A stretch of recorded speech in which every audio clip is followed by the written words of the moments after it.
Just a few more weeks for this fracture to heal. You have enough room? Yeah, yeah. You're fine. So when I call, yeah, you can just come in here. Wow.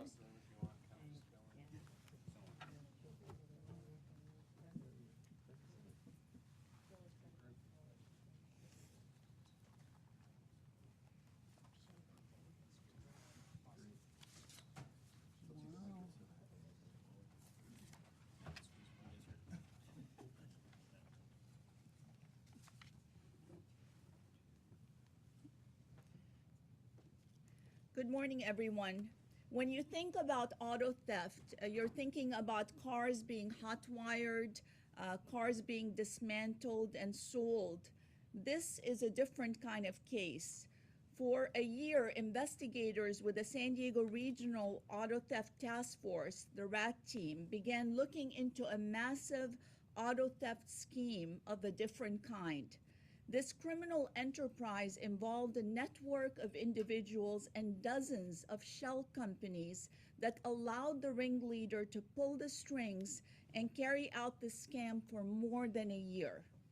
Banks, financial institutions, and ultimately the consumer are all the victims of this aggressive, organized criminal operation. This complex investigation revealed that the defendants fraudulently purchased vehicles, laundered money, a lot of money, set up fake companies, and scammed banks to get away with millions of dollars, making it one of the biggest auto theft-related cases in the history of San Diego. This was the equivalent of a fraudulent virtual auto theft ring. It blindsided many because of its sophistication until Operation Blindside put a stop to it.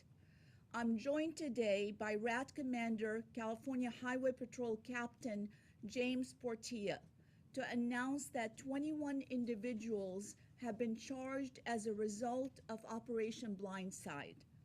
During the investigation, several other methods of defrauding vehicle finance companies, financial institutions, and payment processing companies were discovered, some that we have not seen before in San Diego County. Investigators learned that 21 defendants formed 54 shell companies in excess and opened in excess of 45 bank accounts at various financial institutions to facilitate this fraudulent scheme and to launder money. The total amount of the fraud exceeds $5 million. Law enforcement made arrests and executed multiple search warrants across San Diego, Riverside, and San Bernardino counties last week. The defendants face a variety of felony charges, including money laundering, auto theft, grand theft, and theft by false pretenses. All the suspects that have been arrested as part of Operation Blindside have been arraigned, except for one that will be arraigned this afternoon. 13 in total have been arraigned, 7 are outstanding, and 1 will be arraigned this afternoon. The ringleader has been arraigned. During Operation Blindside, more than 100 vehicles were identified and 75 vehicles became the primary focus of the vehicle fraud investigation. The estimated value just related to the vehicles is approximately $3.75 million. The vehicles included high-end luxury cars, motorhomes, recreational vehicles, and watercrafts. The ringleader, 34-year-old Brian Orr, formed an elaborate scheme and involved multi-co-conspirators to pull off this large-scale virtual auto theft ring. In one scam, a straw buyer would purchase and finance a new vehicle. Thereafter, the auto loan would be paid in full by other co-conspirators. Once the title to the vehicle was sent to the purchaser, the vehicle would be immediately resold. Once the sale proceeds were secured, the individual who made the payments would falsely report the fraudulent use of their bank accounts, leading financial institutions to refund the payments that had been made regarding the vehicles. Immediately then the funds would be withdrawn and passed on to Orr. For their effort, the co-conspirators received a percentage. The purchase of vehicles was not the only fraudulent scheme used by Orr to steal from financial institutions. Vehicle loans, business lines of credit, and personal credit cards were issued to several of Orr's accomplices so that he could further defraud the financial institutions.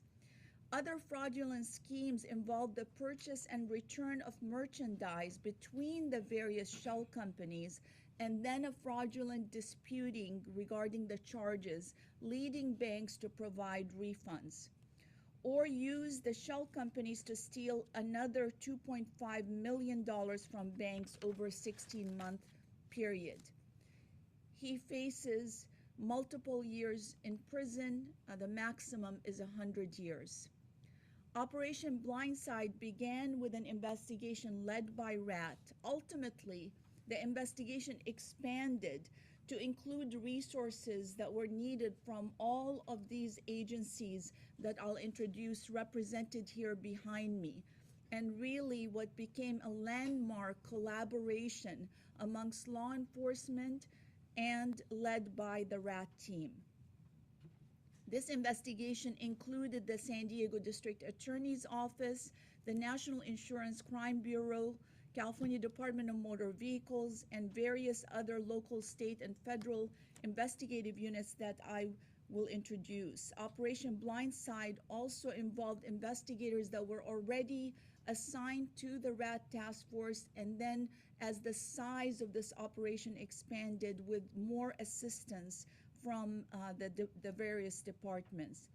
Chula Vista Police Department Chief Roxana Kennedy, her team was heavily involved. The California Department of Insurance, California Department of Motor Vehicles, San Diego County DA's Office, La Mesa PD, National City PD, San Diego County Probation Department, San Diego Police Department, and the San Diego County Sheriff's Department, to name some. We have representatives from several of those agencies here today, and I'm proud that they would join us. Nothing of this scale can happen without this dedicated resource and efforts provided by all of the partners. Chief Omar Watson, who's the new chief for CHP for our region, is here today. Thank you for coming, Chief. Chief Roxana Kennedy, you will hear from her also during this press conference. Chula Vista PD, Chief Jose Tejas, National City PD, Under Sheriff Mike Burnett for the Sheriff's Department, Pete Vasquez, U.S. Border Patrol, Agent in Charge, Norman Kapoloff, the California DMV Area Commander, Steve Salvador, California Department of Insurance Lead, Assistant Chief Sharla from the San Diego Police Department. Thank you all for your continued support of RAT's mission to investigate and prosecute these very difficult cases. As I mentioned, CHP Captain James Portilla is the commander in charge of RAT, and he can tell you more about this operation. Thank you, Captain, and your team for your work. First off, I'd like to thank again our member agencies for participating in RAT. And also like to thank who also assisted in this operation: the United States Secret Service, U.S. Marshal Fugitive Task Force, San Bernardino County Auto Theft Task Force, and Riverside County Auto Theft Task Force. In December 2017, the RAT was notified by a fraud investigator from a financial institution of a possible, a suspicious payoff of a vehicle. Our investigators began the investigation at that time and quickly discovered 8 other vehicles that were paid off in a similar manner. We were able to identify Orr as a common denominator in all these cases, and they were all purchased in the way that the district attorney explained. All these vehicles were paid off quickly by multiple persons and shell corporations. Mr. Orr would recruit straw purchasers, open phony LLCs, and bank accounts to be used in this fraud scheme. The people that he would recruit for these activities were people that he met in his daily life, girlfriends, and even his mother, Amy Phillips, on the board, and his stepdad, Lance Phillips. All the proceeds would go to Orr, and he would give commissions to his co-conspirators. Orr himself really had no recent employment history, but Orr presented himself and lived his life as a wealthy CEO, but in fact, he was nothing but an unemployed con man. Based on the information obtained on that initial investigation, we obtained a warrant to serve in July 2018 on Orr and his associates. The results of that warrants led to the identification of the people you see here, also involved in different schemes, and that also revealed schemes to defraud merchants, or defraud bank financial institutions, subleasing schemes, and credit card fraud. Mr. Mark Garrett on the board there was very adept at creating websites. So he would create fake websites, so if an institution wanted to verify the information in a loan application or a credit card application, they would look like there was legitimate business, but none of them were legitimate. Daniel Ramirez and Cesar Maldonado were involved in, and Christopher Valdez, who are all outstanding at this time. We have not arrested them yet. They do have warrants in the system. Christopher Valdez is based out of Florida. Daniel Ramirez is based out of LA, and Cesar Maldonado is based out of San Jose. They are both outstanding, and they are the credit fixers. They would make sure that they would create fake lines of credit, fake credit histories, provide fake documents so they could use it in their scheme. The only other outstanding suspect is Serena Mann, and we believe she's located in the Humboldt area. And we're actively looking for them and to get them in custody. Over a 3-day period, we arrested 13 suspects over 3 different counties. We wrote 75 search warrants. We reviewed over 50,000 documents, 10,000 text messages, and of course 21 suspects charged with 275 felony counts. Mr. Orr created 54 shell companies, opened 45 different bank accounts. Out of the 100, as you can see, there was 109 vehicles associated with this scheme. There's some depiction of some of the vehicles. You can see they're all very high-end vehicles. Vipers, Mercedes, BMWs, 2 motorhomes, expensive watercraft, and there's a video loop in the back there. You can see a better representation of the vehicles that we identified as being involved in this scheme. Also, we've seized 2 assault rifles from Mr. Orr, and they're ghost rifles, so they don't have any kind of serial number, so they're definitely illegal. But as you can see, they're very high-end vehicles. At RAT, we have seen an increase of this type of auto theft. If you look at the auto theft statistics, you'll see that many of the vehicles being stolen are older model vehicles, 8 or 10 years old at least, in the traditional method. And so it's harder for thieves because of anti-theft device that manufacturers have put in vehicles. We've noticed that thieves are I mean, for the lack of a better term, thieves still have to eat. So they're finding creative ways now to steal vehicles other than the traditional, break into a car, jack a car. So we are seeing an increase in this. In fact, just 2 weeks ago, we wrapped up a case called Sharp Practice that had 7 suspects, 23 vehicles worth $500,000. And normally that would have been a very big case, but because of the magnitude of this case, it kind of dwarfed it. But those cases involve people using identity theft to fraudulently purchase vehicles. So this type of crime is definitely on the rise. Even though auto theft is down in the county, these type of crimes are up. And as of now, we don't really track the difference whether a vehicle is stolen through fraudulent means or stolen through the old traditional means. Regardless, the vehicles that are being stolen in traditional means, it's the newer vehicles especially are being stolen because people are leaving their keys in their cars, their houses are getting burglarized. So just that would be my message to the public, is still make sure you secure your cars. Even if it's a newer vehicle, do not leave your keys in the car. That's all I have. Thank you, Captain Portilla. Thank you for your dedication to this mass operation. Chief Roxana Kennedy from the Chula Vista Police Department has invested personnel and resources in this. Could you join us for a few words? Thank you. Well, good morning. As you can tell, this is an extremely complicated and complex investigation. And I think it's important for the community to understand the impact that this has upon them. You may not be the actual victim, but this can have a consequence as we go into the financing and the costs associated with all these institutions that are involved. I'd also like to say on behalf of Chula Vista Police Department, we're so happy to be a part of the Regional Auto Theft Task Force, and I'm very proud of the fact that one of my own sergeants leads the Regional Auto Theft team and is the lead supervisor there. And I think that's what is important for us all to understand, that it takes all of us coming together and working together to solve these types of issues. You need to understand that auto thieves don't focus just in one community. They have a network that was throughout the entire San Diego area, if not into other areas of the United States and California. So it's very important that we have regional teams that focus on this complicated maze of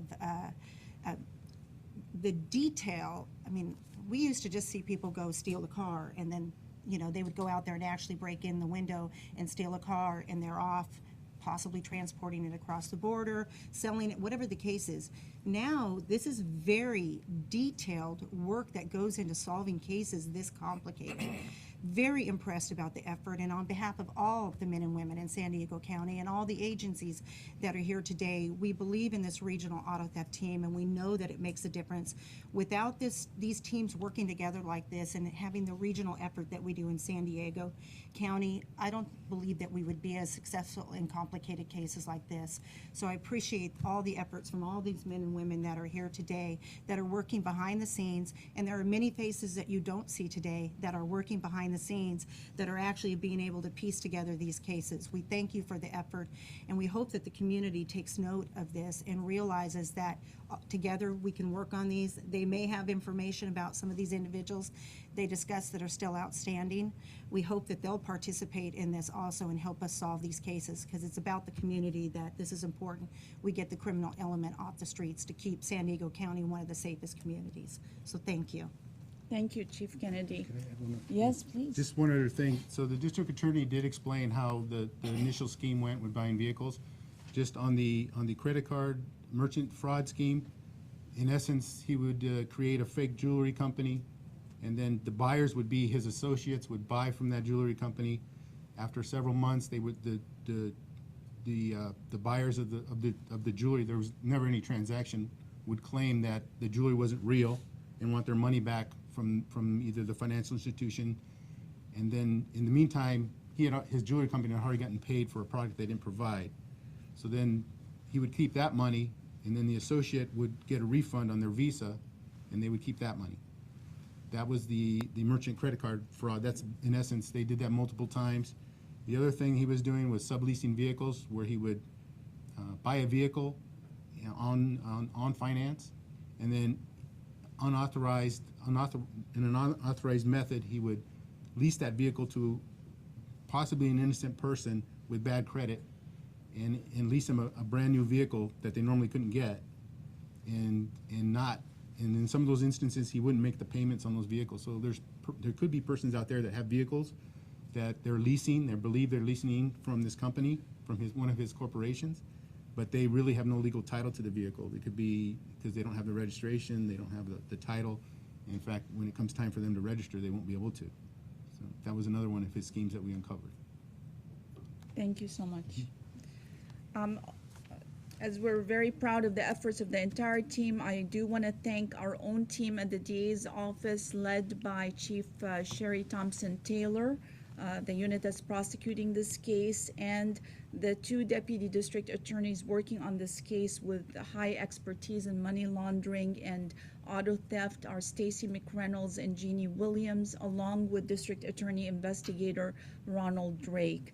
Thank you all for the work on this complex case. Are there any questions? I've got several. Yes. You said 13 arrests, 7 outstanding, that's 20. You said an August to be arranged. He found on the 13th. The 14th, this afternoon, so it'll be 21. Where is Orr based? He's based in San Diego. He's from the region. He's or are you talking about Can where? you be more specific? Is he La Mesa? Is he Chula Vista? Well, he spent a lot of time in the Merida area, but he's from the Claremont Mesa area. Thank you. So you say there are outstanding victims that you don't know about?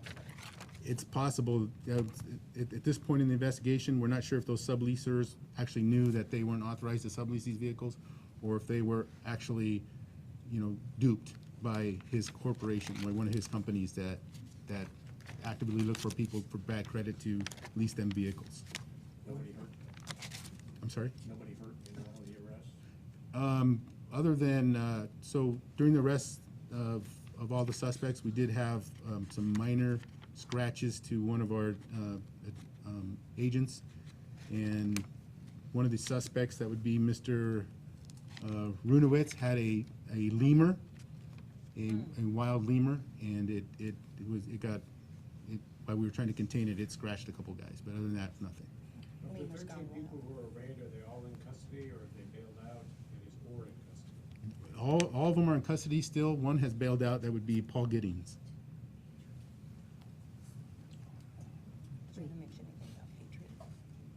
Oh, yeah. Three actually have bailed out at this Okay. point in time, but Mr. Orr is still in custody. Yes. Does he have a bail, or is he on a no bail? He has a bail, I believe, of $6 million. But there's that allegation, the one where he has to show that the bail is not part of the proceeds, right? Can you say, in all of these various schemes, did all these associates know each other? I mean, were they all, They didn't all know each other. Their common denominator was they all knew Mr. Orr, okay. but some of them did not know of each other. Some of them did, obviously. Does Mr. Orr have a background? He has no criminal background other than minor traffic infractions, no criminal history. When it comes to this straw buyer situation, can you help me visualize, in like layman's term, the path in which these cars travel?